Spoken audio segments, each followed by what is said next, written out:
All right, so I'm here with Dejean. Dejean, how old are you? 29. Are you originally from Arizona? No, I'm from California. What part of Cali? Compton, California. You from Compton, huh? Yeah. All right. I'm from Riverside. Nice. What brings you out here to Arizona, bro? Well, me and my family, we was planning to move from California because of the cost of living, and my stepdad, the way his job was, he didn't have work in one state, they sent you to another state. He came out here for 6 months, saw how quiet it was, the cost of living was, and you know, LA is very bad. So we came out here. Right after I graduated high school, we moved out here like 2 weeks, and off and on for like the last 11 years, been back and forth between here and home. And mainly just like, honestly, I came out here and just stayed out here because I stayed close to my mom's. You know, she moved out here with my family. So you're homeless right now? Yeah. How long have you been on the streets? Since March of 2020, right when like COVID-19 started happening, I ended up losing my job and losing my place, my house, my apartment that I was living in, and it was just towards being over 21. You know, I couldn't just go back to mom's house. Yeah. So I ended up on the streets trying to figure it out. You know, and I'm hard-headed to where I'm independent to where I would rather be out here trying to taking care of myself, trying to get back on my feet than be a burden on my family, you know.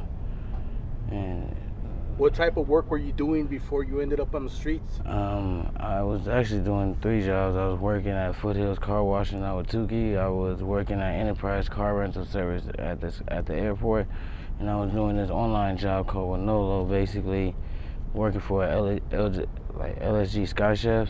Basically, the flight attendants, the little mini bar that they push on the planes, that's what they stock and all that.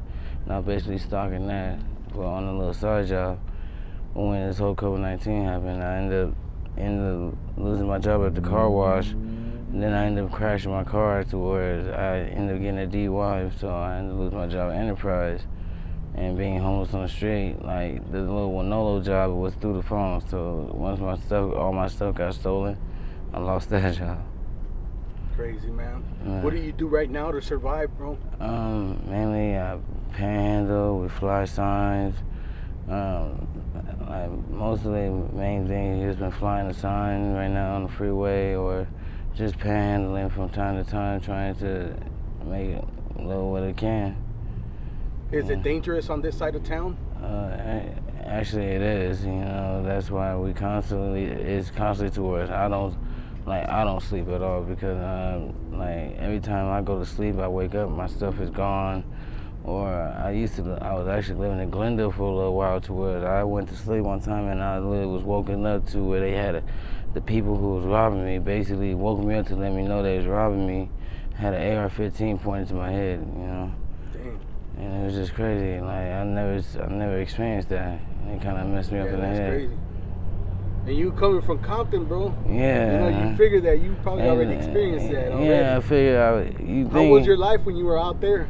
Out there, honestly, it was a lot better than, you know, I was around all my family, and even though it was in Compton, California, like, I was mainly, like, sheltered off, you know? Yeah.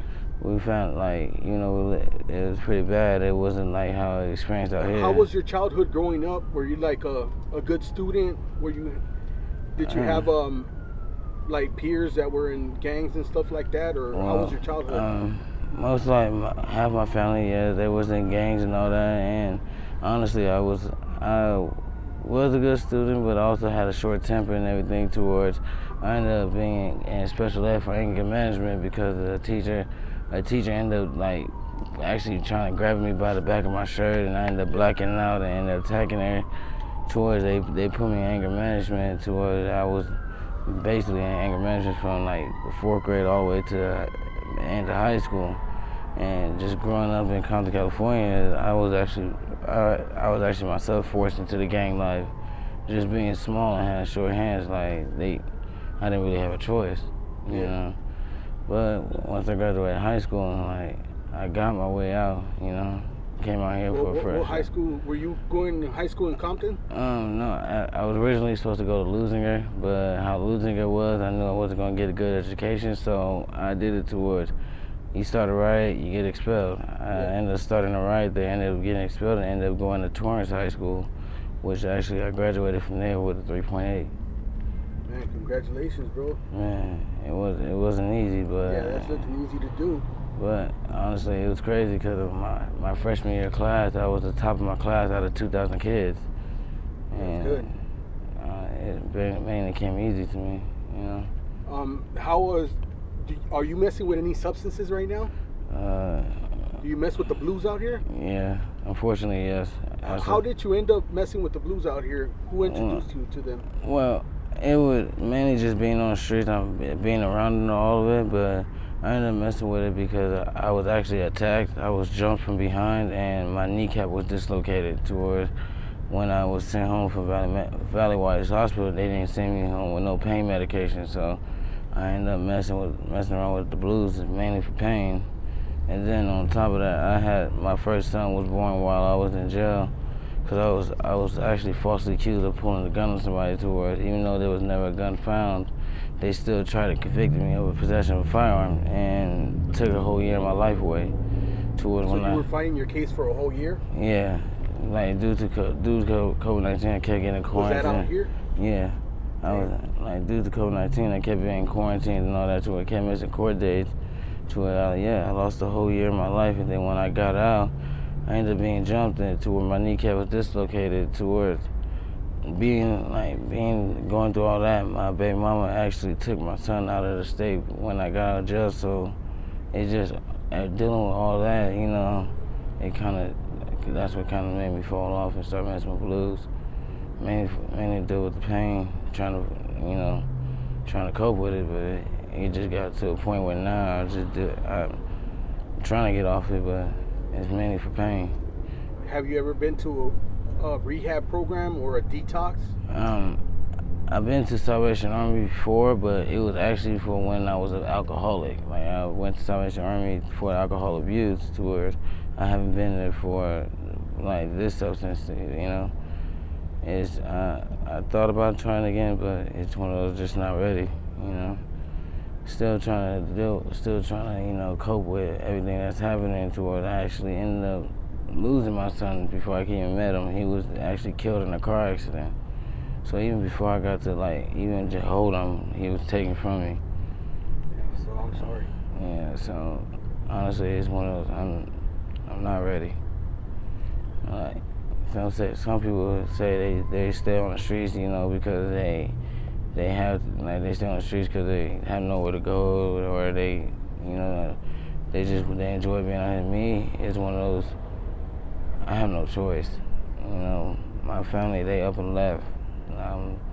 Are they here or are they in Cali right now? No. While I was locked up, they actually ended up leaving Arizona and left me out here by myself. So it's one of those. Are you planning to go back to California? Nah.